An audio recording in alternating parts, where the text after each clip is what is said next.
Shalom, saudara yang kasih dalam Tuhan, selamat pagi. Kita bersyukur hari ini diberikan hari yang baru untuk boleh kita nikmati kembali bersama dengan Tuhan. Bertemu kembali dengan saya dalam channel Sate Kristen, yaitu Saat Teduh Kristen. Saudara, sebelum kita merenungkan kebenaran firman Tuhan, mari kita berdoa terlebih dahulu. Bapa yang di sorga, kami sungguh bersyukur untuk hari yang baru yang Tuhan sudah berikan buat kami. Untuk boleh kami jalani kembali, kami nikmati bersama dengan Tuhan. Terima kasih untuk anugerah, kekuatan, kasih Tuhan yang baru yang Tuhan limpahkan bagi setiap kami. Terpujilah namamu Tuhan. Ini doa kami Bapa, dalam nama Tuhan Yesus, kami berdoa dan kami mengucap syukur. Amin. Saudara, renungan kita hari ini bertema, maka menangislah Yesus. Saudara, kalau kita berbicara tentang menangis, pasti semua manusia, termasuk saudara dan saya, pernah menangis. Entah waktu kita sedang berduka, waktu kita sedang mengalami masalah yang berat, atau ketika sedang bertengkar dengan suami atau istri, atau karena kejadian yang lain. Intinya, pasti kita pernah menangis. Demikian juga Yesus, Tuhan kita, Ia juga pernah menangis. Saya mendapati sedikitnya 3 kali Yesus pernah menangis ketika Ia ada di dalam dunia. Pertama, ketika Yesus dilahirkan sebagai bayi ke dalam dunia, karena Ia sama dengan kita sebagai manusia sejati, maka saya meyakini Yesus pasti menangis saat Ia keluar dari rahim Maria ibunya. Saya mau bertanya, apakah ada di sini yang lahir langsung tertawa atau manyun? Tentu tidak, bukan. Pastinya kita akan menangis. Yang kedua, Yesus menangis pada saat melihat Lazarus meninggal. Dalam Injil Yohanes 11 ayat 35 dikatakan, maka menangislah Yesus. Saudara, konteks perikop itu ialah Yesus menangis karena waktu itu Ia melihat Lazarus, saudara dari Marta dan Maria, meninggal. Di sana Ia mendapati Marta dan Maria begitu berduka. Mereka kehilangan saudara yang mereka sayangi. Maka Yesus sebagai manusia sejati, Ia bersimpati, Ia berempati dan merasakan apa yang sedang dirasakan oleh Maria dan Marta pada waktu itu. Ia bersedih hati melihat Maria dan Marta kehilangan orang yang dikasihinya. Dalam terjemahan bahasa Inggris NIV diterjemahkan, Yesus mencucurkan air mata.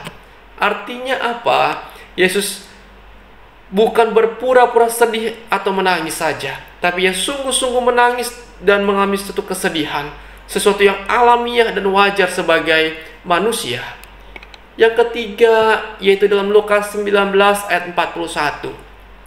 Dikatakan di sana, dan ketika Yesus sudah dekat dan melihat kota itu, Ia menangisinya.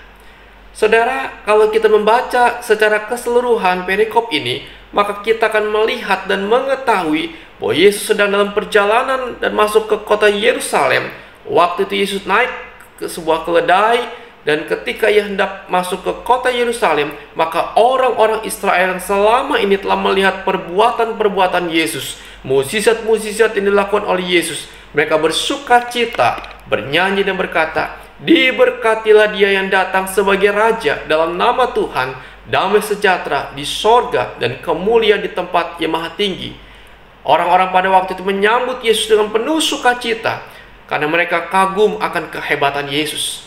Namun, Yesus tahu apa yang ada, yang terjadi di depan sana, bahwa Ia akan menderita. Ia mengetahui bahwa orang-orang yang saat ini mengeluh-ngeluhkan dirinya di depan sana, mereka juga akan meneriakan, salibkan Dia, salibkan Dia. Artinya apa? Yesus tahu hati mereka. Mereka hanya ingin melihat mukjizat dan kuasa Tuhan, namun mereka sebenarnya menolak Yesus sebagai juru selamat. Itu membuat Yesus sedih dan menangis. Saudara, sungguh menyedihkan, bukan?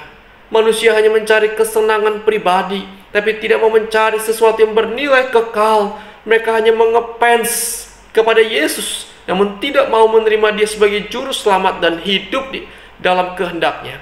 Ini membuat hati Yesus sedih dan Ia menangis. Saudara kasih dalam Tuhan, sampai di sini kita melihat sesuatu hal yang menyedihkan. Yesus menangis melihat ciptaannya. Yesus meratapi umatnya, meratapi anak-anaknya yang tidak mau bertobat, bahkan menolak Yesus. Pertanyaannya buat kita ialah, apakah Yesus akan menangis untuk yang keempat kalinya? Jawabannya ialah iya. Bila mana kita hidup jauh dari Tuhan, bila mana kita hidup dalam dosa. Rasul Paulus dalam surat Efesus 4 ayat 30 berkata, "Dan janganlah kamu mendukakan Roh Kudus Allah yang telah memeteraikan kamu menjelang hari penyelamatan." Saudara, firman Tuhan berkata bahwa setelah kita percaya pada Kristus, kita menjadi ciptaan yang baru, dan seharusnya hidup kita menjadi hidup yang baru sesuai dengan kehendak dan pimpinan Tuhan. Yang lama kita tinggalkan, kita ganti dengan yang baru, cara hidup, pola pikir yang baru, yaitu hidup yang menyenangkan hati Tuhan. Seharusnya kebohongan, amarah, perkataan kotor, kepahitan, kegeraman, kemarahan, pertikaian, fitnah, dan tindakan-tindakan berdosa lainnya harus kita tanggalkan dan kita benci. Sebaliknya, penting bagi kita memiliki cara hidup yang matching dengan identitas kita sebagai anak Tuhan, yaitu hidup dalam kebenaran firman Tuhan dan menuruti kehendak Tuhan dalam hidup ini. Saudara, karena itu mari kita menanggalkan manusia lama kita dan mengenakan manusia baru. Mari hari ini jangan kita membuat hati Tuhan bersedih lagi, bahkan menangis melihat perbuatan kita, melihat pikiran kita yang jauh daripada Tuhan dan yang hanya hidup dalam dosa. Tapi sebaliknya, biarlah hidup kita boleh menyenangkan Tuhan.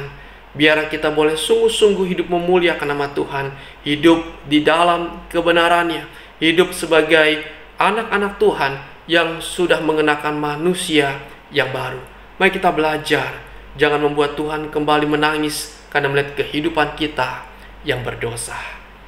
Saudara, kiranya renungan ini menjadi berkat buat kita sekalian. Amin. Bapa di sorga, kami sungguh bersyukur kepadamu. Kau ingatkan kami hari ini Tuhan. Jangan lagi kami hidup di dalam keberdosaan dan kedagingan kami. Dengan sengaja Tuhan kami mengikuti arus dunia ini, mengikuti cara dunia ini, dan mengikuti kedagingan kami yang hanya membuat Engkau berduka, membuat Engkau sedih, membuat Engkau menangis. Tuhan, sungguh Engkau sudah menyelamatkan kami dengan harga yang begitu mahalnya. Biar kami boleh menghargai keselamatan itu Tuhan, dan mengerjakan keselamatan dengan takut dan gentar, dengan hidup sesuai dengan pimpinan, sesuai dengan kehendak-Mu, sehingga hidup kami boleh memuliakan dan menjadi berkat, menjadi saksi bagi dunia ini. Tuhan Yesus, terima kasih. Berkati firman-Mu buat kami ya Tuhan, agar kami boleh bertumbuh di dalam Tuhan. Bapa di surga, berkati semua saudara-saudari kami Tuhan yang melakukan berbagai aktivitas mereka pada hari ini, dimanapun mereka berada Tuhan, sertai mereka, berkati mereka, keluar masuk mereka, perjalanan mereka. Engkau berkati Tuhan. Yang sakit Tuhan jamah dan Tuhan sembuhkanlah. Yang lemah tubuh biar Tuhan juga boleh kuatkan. Yang lemah iman Tuhan boleh teguhkan imannya. Tuhan tolong. Yang sedang mencari pekerjaan Tuhan juga buka jalan. Tuhan berikan pekerjaan yang baik. Berkati keluarga-keluarga mereka Tuhan, hubungan suami istri, anak-anak mereka Engkau berkati Tuhan. Tuhan, kami berdoa biar kasih-Mu yang besar, anugerah yang berlimpah, dan penyertaan-Mu Tuhan yang tak pernah berkesudahan menyertai kami sekalian dimanapun kami berada dan sampai selama-lamanya. Di dalam nama Tuhan Yesus kami berdoa dan kami mengucap syukur. Amin. Selamat pagi saudara, selamat beraktivitas, dan Tuhan Yesus memberkati saudara sekalian.